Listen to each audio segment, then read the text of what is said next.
സാമ്പത്തിക മാന്ദ്യത്തിലേക്കാണോ? ആണെന്ന് വിലയിരുത്തുന്നു വിദഗ്ധർ. അമേരിക്കൻ പ്രസിഡന്റ് ഡൊണാൾഡ് ട്രംപിന്റെ താരിഫ് യുദ്ധത്തിന് പിന്നാലെ കൂപ്പ് കുത്തുകയാണ് ഓഹരി വിപണികൾ. ആദ്യം പിടിച്ചുനിന്ന ഏഷ്യൻ വിപണിയും തകർന്നടിയുന്നു.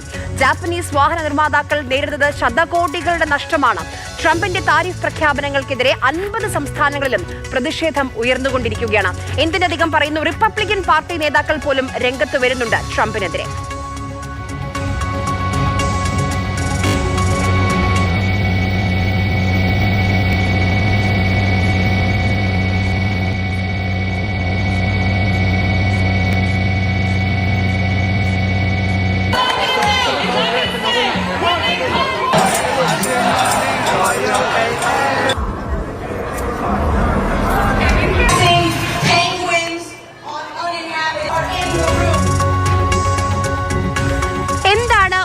വിപണികളിൽ സംഭവിക്കുന്നത് എന്ന് കൂടി നോക്കാം. അമേരിക്കൻ, യൂറോപ്യൻ വിപണികളിലായിരുന്നു ആദ്യത്തെ ആഘാതമെങ്കിൽ ഇപ്പോൾ അത് ഏഷ്യൻ വിപണിയിലേക്ക് കൂടി ബാധിച്ചു തുടങ്ങുകയാണ്. തായ്വാൻ, ഹോങ്കോങ് ഓഹരികളൊക്കെ ഇന്ന് 10% ഇടിവോടുകൂടിയാണ് വ്യാപാരം ആരംഭിച്ചത്. ചൈനയുടെ നിക്കി ആകട്ടെ 9% ഇടിവാണ് രേഖപ്പെടുത്തിയത്. വലിയ നഷ്ടത്തിലാണ് നമ്മുടെ ഇന്ത്യൻ സൂചികകളായ നിഫ്റ്റിയും സെൻസെക്സും ഉള്ളത്. ഇന്ത്യൻ രൂപയുടെ മൂല്യത്തിലും ഇടിവ് സംഭവിക്കുന്നുണ്ട്. ജപ്പാൻ, കൊറിയ, ചൈന, സിംഗപ്പൂർ തുടങ്ങിയ ഓഹരി വിപണികളെല്ലാം തകർന്നടിയുകയാണ്. ജപ്പാൻ വാഹന നിർമ്മാതാക്കളായ ടൊയോട്ട, നിസാൻ, ഹോണ്ട തുടങ്ങിയവ ശതകോടികളുടെ നഷ്ടമാണ് നേരിട്ടുകൊണ്ടിരിക്കുന്നത്. ആഗോള സാമ്പത്തിക മാന്ദ്യത്തിന് 60% സാധ്യതയെന്നാണ് JP മോർഗൻ നൽകുന്ന മുന്നറിയിപ്പ്. അമേരിക്ക സാമ്പത്തിക മാന്ദ്യത്തിലേക്കാണെന്ന് ഗോൾഡ്സ്മാൻ സാക്സസ് ഉറപ്പ് നൽകുന്നുണ്ട്. ആഗോള എണ്ണ വിപണിയിലും ഈ ആഘാതമുണ്ട്. ബ്രന്റ് ക്രൂഡ് വില $10 താഴ്ന്നിരിക്കുകയാണ്. ഈ 4 ദിവസങ്ങളിൽ സ്വർണ്ണവില തുടർച്ചയായി 5ാം ദിവസവും താഴോട്ടാണ്. ഇത്രയൊക്കെ സംഭവിക്കുന്നുണ്ട്. പക്ഷേ ട്രംപിന് എന്തെങ്കിലും മാറ്റമുണ്ടോ, എന്തെങ്കിലും കുലുക്കമുണ്ടോ എന്ന് ചോദിച്ചാൽ ഇല്ല എന്ന് തന്നെയാണ് ഉത്തരം. ചില പ്രശ്നങ്ങൾ പരിഹരിക്കാൻ വേദനയുള്ള മരുന്നുകൾ അനിവാര്യം എന്നാണ് ട്രംപ് പറയുന്നത്. അമേരിക്കൻ ഉൽപ്പന്നങ്ങൾക്കുള്ള തീരുവ പിൻവലിക്കാതെ ഒരു സമവായവും ഇല്ല എന്ന നിലപാടിലാണ് ഡൊണാൾഡ് ട്രംപ് ഉള്ളത്. ഇതിനോടകം 50 രാജ്യങ്ങൾ ഇളവിനായി അഭ്യർത്ഥിച്ചുവെന്ന് വൈറ്റ് ഹൌസ് പറയുന്നുണ്ട്.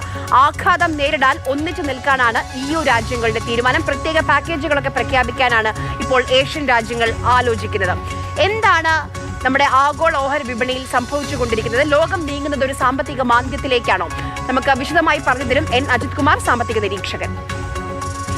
ലോകത്തെ ഏതെങ്കിലും ഒരു സംഭവം നടന്നാൽ അത് ഒട്ടനെ ഇന്ത്യൻ വിപണിയെ ബാധിക്കുന്നു എന്നുള്ളൊരു അവസ്ഥ നാം കാണാൻ തുടങ്ങിയിട്ടുണ്ട്. ടാരിഫിൻ്റെ പോളിസി ഇൻട്രൊഡ്യൂസ് ചെയ്യാൻ പോകുന്നു കേട്ടപ്പോൾ തന്നെ കഴിഞ്ഞ ആഴ്ച ഓഹരി വിപണി റിയാക്ട് ചെയ്തു.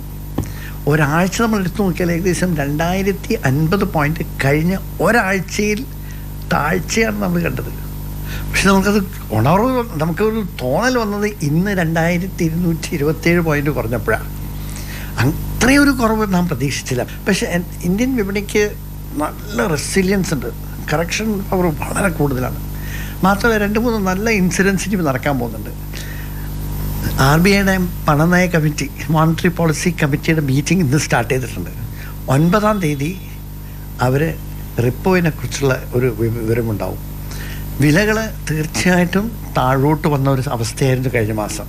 വ്യാവസായിക ഇൻഡെക്സ് IIPയുടെയും ഇത് 3 ഫേവറബിളായാൽ സംശയിക്കേണ്ട, ഒരാഴ്ചക്കുള്ളിൽ ഓഹരി വിപണി തിരിച്ചു കയറും.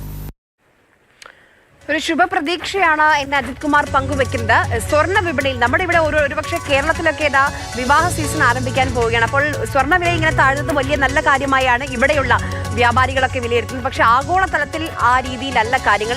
എത്ര ദിവസമായിരിക്കും ഈ സ്വർണ്ണവില ഇങ്ങനെ താഴോട്ട് കൂപ്പുകുത്തുക എന്നതുകൂടി അറിയേണ്ടതുണ്ട് എന്ന് അജിത് കുമാർ പറയും.